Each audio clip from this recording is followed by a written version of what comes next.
성경에서 하나님께 쓰임받은 인물들은 큰 믿음을 가진 사람들입니다. 그렇다고 그들에게 약점이 없었던 것은 아니었습니다. 그들도 하나님의 약속을 온전히 신뢰하지 못해서 때로는 의심하고 실수하고 넘어지기도 했습니다.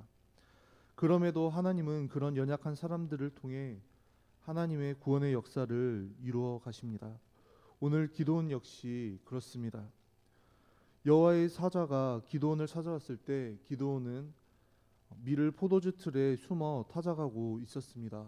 보통 밀은 양지 바른 마당에서 타작해야 했지만 그러지 않고 포도주 틀에 숨어 밀을 타작한 것은 약탈자들인 미디안 사람들에게 들켜서 그 밀을 빼앗길 것이 두려워 빼앗기지 않으려고 어떻게 해서든 숨어서 밀을 타작하고 있었던 것입니다. 그런 기드온에게 찾아온 여호와의 사자는 이렇게 기드온에게 말씀합니다. 12절의 말씀을 제가 읽겠습니다. 여호와의 사자가 기드온에게 나타나 이르되 큰 용사여 여호와께서 너와 함께 계시도다 하매 여호와의 사자는 이처럼 기드온에게 나타나 그를 향해 큰 용사여라고 부르며 하나님께서 너와 함께 하신다라고 말씀합니다. 기드온은 그런 호칭으로 불릴 만한 그런데 기드온은 그런 호칭으로 불릴 만한 사람이 아니었습니다. 밀 이삭을 타작하는 것을 들켜 빼앗길 것이 두려워 포도주 틀에 숨어 타작하고 있던 겁 많고 소심하고 평범한 그냥 농부에 불과했던 사람이었습니다. 그런데도 여호와의 사자는 어떻게 그런 기드온의 그런 연약함과 두려움을 다 아시면서도 그를 향해 큰 용사라고 불렀던 것일까요? 또한 어떻게 그런 사람에게 여호와께서 너와 함께 계신다라고 말할 수 있었던 것일까요? 그것이 기드온이 큰 용사로 부름받게 된 이유는 오늘 말씀처럼 하나님이 그와 함께 계시기 때문이었습니다. 어떻게 보면 현재 그의 모습은 그렇지 않아 보이지만 전혀 큰 용사로 보이지 않지만 이는 현재의 모습만을 보고 그렇게 불렀다기보다는 앞으로 하나님께서 연약한 그와 함께 하시며 그를 큰 용사로 능력의 사람으로 믿음의 사람으로 만들어 가실 것을 말씀하신 것입니다. 즉 큰 용사됨의 근거는 바로 하나님께서 함께 계심에 있었던 것입니다. 그래서 오늘 본문을 자세히 보면 여호와께서 함께 하신다는 말씀이 12절과 13절 그리고 16절을 통해 세 번이나 계속해서 반복되어 강조되고 있음을 알게 됩니다. 하나님은 이렇게 연약하고 미천한 자들을 부르시고 택하셔서 하나님의 구원 역사를 이루어 가시는 줄로 믿습니다. 하나님이 함께 하시면 어떤 사람이든지 놀랍게 변화될 수 있습니다. 모세는 불같은 성격으로 자신의 동족을 괴롭히는 애굽 사람을 그 자리에서 쳐 죽여버린 사람이었습니다. 그런데 하나님께서 함께 하시자 모세는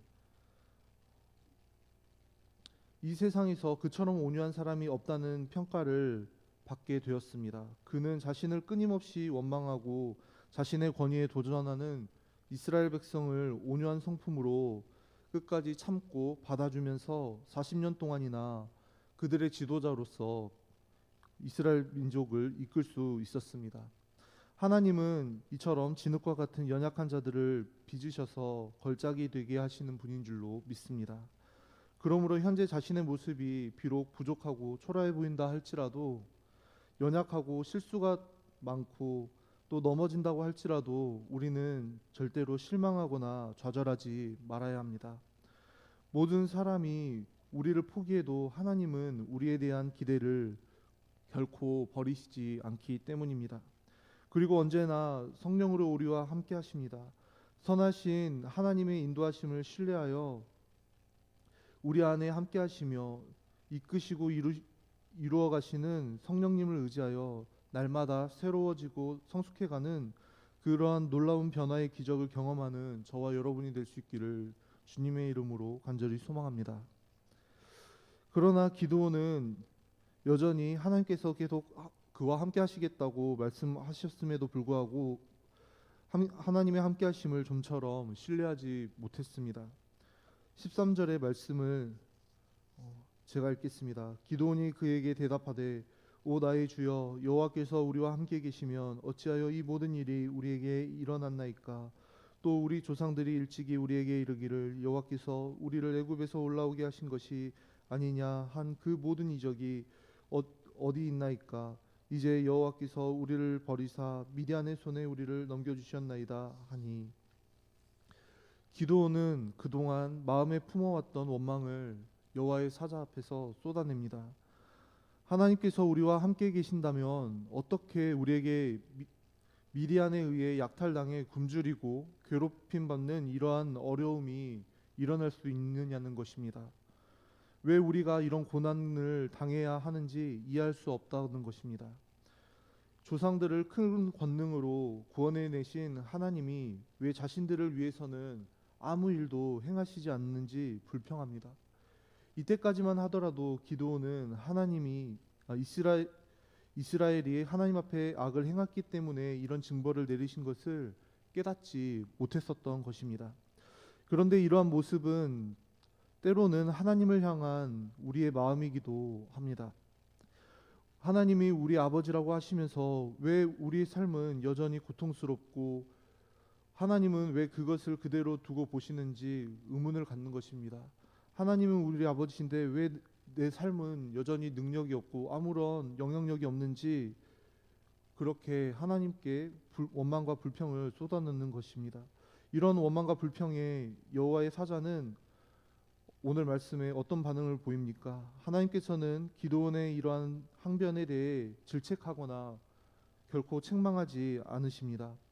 오히려 기드온과 함께 하심으로 그에게 힘을 주셔서 그를 통해 이스라엘을 구원하시겠다고 약속해 주십니다. 기드온의 그러한 항변에 여호와의 사자는 이렇게 대답합니다. 14절의 말씀입니다.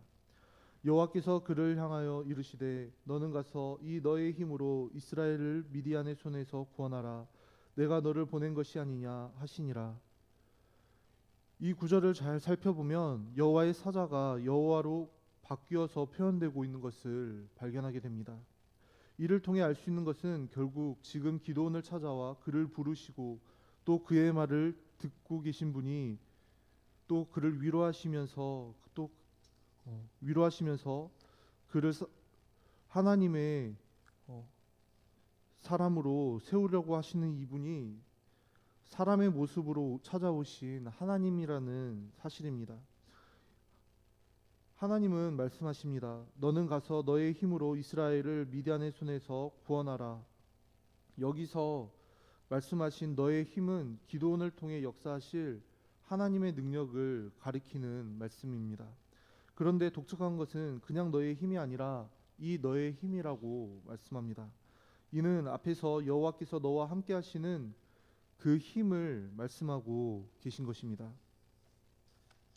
그렇습니다. 하나님께서 우리와 함께 하심이 우리의 힘이요 능력인 줄로 믿습니다. 우리는 이 능력으로 사명을 감당하고 주의 일을 하는 것입니다. 우리는 이 능력으로 죄와 싸워 이기고 또 끝내는 믿음의 경주를 완주하는 것입니다. 오늘 저와 여러분의 삶에 이 힘이, 이 놀라운 하나님께서 함께 하심의 능력이 나타나기를 주님의 이름으로 축복합니다. 기드온의 힘과 능력이 된 여호와 하나님의 함께 하심이 얼마나 중요한 것인지 오늘 본문 16절에서 다시 한번 강조되고 있습니다. 여호와께서 그에게 이르시되 내가 반드시 너와 함께 하리니 내가 미디안 사람 치기를 한 사람을 치듯 하리라 하시니라. 하나님께서는 내가 반드시 너와 함께 하겠다고 말씀하시면서 내가 미디안 사람 치기를 한 사람을 치듯 마치 한 사람을 상대하듯이 손쉽게 승리하게 될 것이라고 약속해 주십니다. 오늘 이 약속이 오늘 우리에게도 동일하게 이루어지길 소망합니다. 이어서 17절에서 24절의 말씀을 보겠습니다.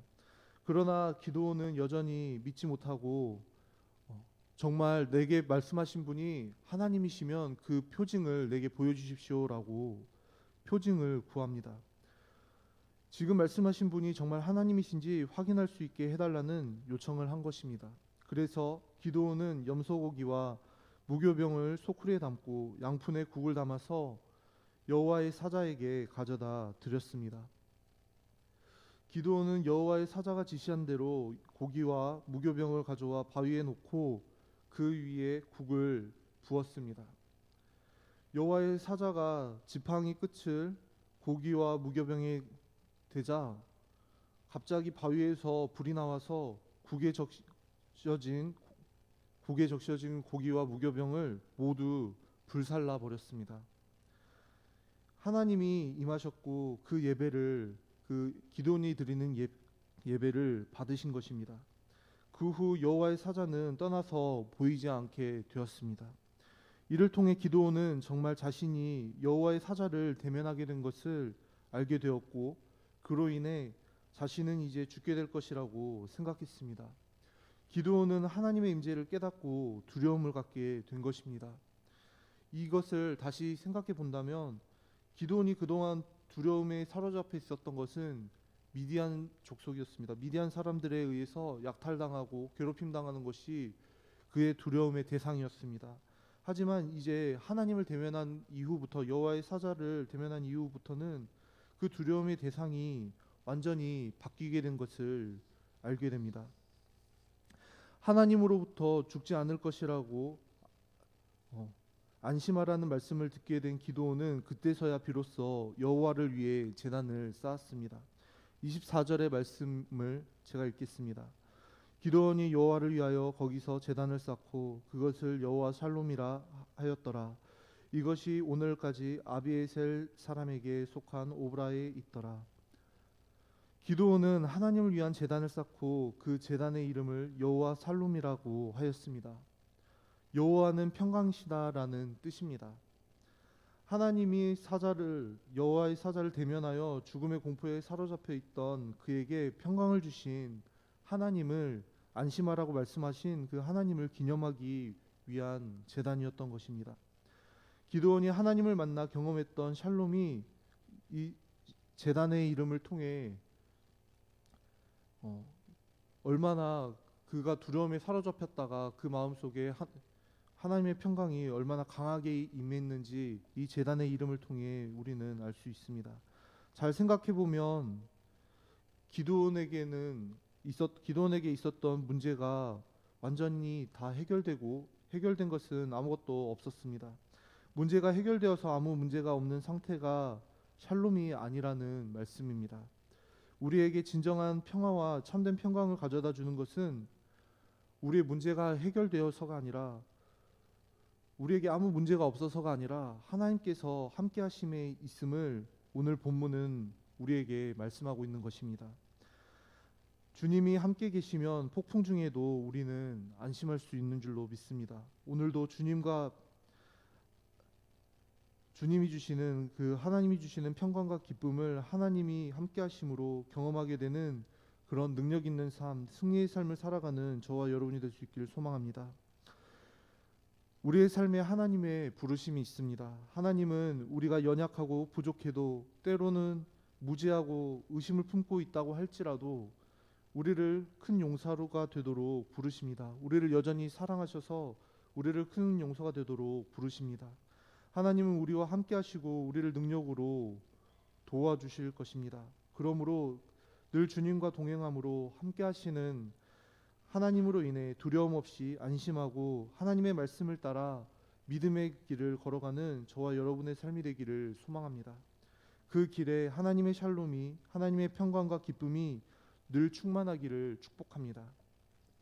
오늘 사사로 부르심에도 불구하고 연약한 모습을 보이는 기드온을 다그치지 아니하시고 기다려 주시고 위로해 주시는 이 하나님의 사랑을 우리는 말씀을 통해 묵상했습니다. 이로 인해 기드온의 마음엔 여호와 샬롬이 임했습니다. 오늘도 하나님께서 저희들을 동일하게 기다려 주신 줄로 믿습니다. 우리는 매일 자신의 연약함을 마주하며 살아가지만 하나님은 그런 우리를 다그치지 아니하시고 오늘도 품어주시고 사랑해 주십니다. 이 하나님의 사랑을 깊이 경험하는 오늘 하루의 삶이 되길 소망합니다. 하나님께서 기드온을 사사로 세워가신 것처럼 우리 모두도 또한 온전한 하나님의 사람으로 성장시켜가고 계시는 줄로 믿습니다. 이 하나님의 인도하심을 경험하는 저희의 매일 그리고 평생이 되기를 주님의 이름으로 축복하고 소망합니다. 기도하겠습니다. 사랑과 은혜가 풍성하신 아버지 하나님, 감사합니다. 오늘 말씀을 통해 기도원의 모습 속에서 우리의 모습을 발견하게 하여 주심을 감사합니다.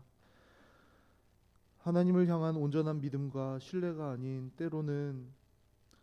때로 찾아오는 의심과 불안의 마음이 저희 안에 있음을 고백합니다. 이런 저희를 용납해 주시고 십자가 사랑으로 구원해 주심에 감사를 드립니다. 그 구원의 감격이 평생 가득하기를 소원합니다. 그 구원의 감격과 감사와 은혜 안에서 매일 살아가는 우리 모두가 되게 하여 주옵소서. 품어주시고 기다려주시는 신실하신 그 하나님의 사랑을 믿고 의지하오니 저희의 평생에 그 사랑으로 늘 함께하여 주시옵소서. 예수님의 이름으로 기도하옵나이다. 아멘.